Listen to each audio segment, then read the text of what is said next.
and 4, and they were just incredible hitters. Janet's name was Big Red.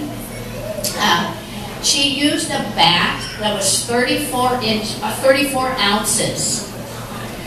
When she faced the UCLA pitchers who were throwing hard, she said she went down to 33 to just get it a little faster, get a little bit more speed. But I want to tell you that second year our record was 60-14, and we got the return trip to the College World Series. But there are some games you're never going to forget. And the first game, 1982 one is a season. I mean, the College World Series we'll never forget. First of all, I was a little overconfident. And we were the #1 seed, and I can't remember, I couldn't go through the records. I don't know if there were 16 or 32 teams. I think there were 32 teams. 32 teams. We were #1. We were playing number 32. Janet Lloyd had blown her knee, torn her meniscus, and had had surgery.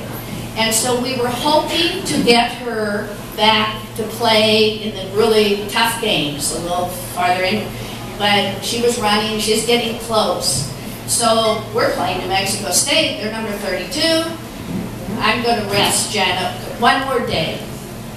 On the way up to the press box, Les Hearn, who coached many years at JC, married one of our players, walked up with me and said, "Hey, is Big Red playing today?" And I said, "Nope, I'm going to rest her one more day." He says, "Judy, you're making a big mistake." I said, "Really, why?" And I respected his opinion. I said, "Why am I making a mistake?" He said, "What are you going to do with Janet?" I said, "I'll put her in as a pinch hitter." He said, "She hasn't played for whatever it was, 6 weeks. He said, "You think you're going to just put her in and she's going to be ready to go when you need her if your back's to the wall?" And he said, "Let her have some swings." So I said, "You know what, you're right." So I scratched the lineup, put Janet in as a DH. The first 2 times up, she struck out. We are going into the 7th inning, our last at bats. New Mexico State is winning 2-0. Pam Eddy gets on base, another person gets on base. Janet Lloyd comes up to bat for the 3rd time.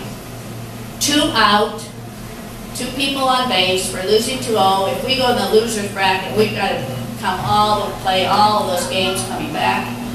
Janet Lloyd takes strike 1 without swinging, takes strike 2 without swinging. The 3rd strike over, she hits it over the fence. We win 3-2.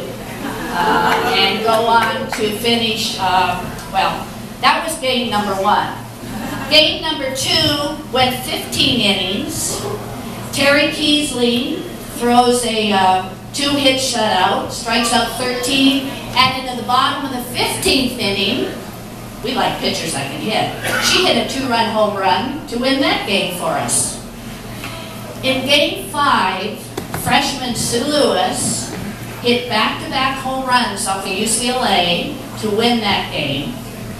And when the tournament was over, Susan Craig, the coach at New Mexico, was asked, because she was on the tournament committee, was asked by one of the reporters who was in the paper, "What do you think of this freshman Sue Lewis? Is she an All-American?" She said, "No, she's not an All-American, she's All-World."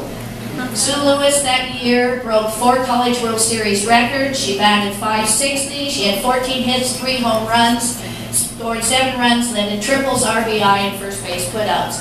And the home run numbers may not sound large, but for the players today, the bats we used back then and the mushy balls did not go very far. It was hard to hit. You really had to be a power hitter to hit them out the park. Sue was named All-American, nominated for the Broderick Award that time. Utah State beat us, unfortunately, in the, we won the first game, they beat us in the second game, 4-3, and a catcher's error that allowed them to score the winning run. But that year, we finished #2 in the country. So our second year of existence, we've now moved up to #2. So I think Fullerton was on the map. 1983, we got another pitcher. Those pitchers are important.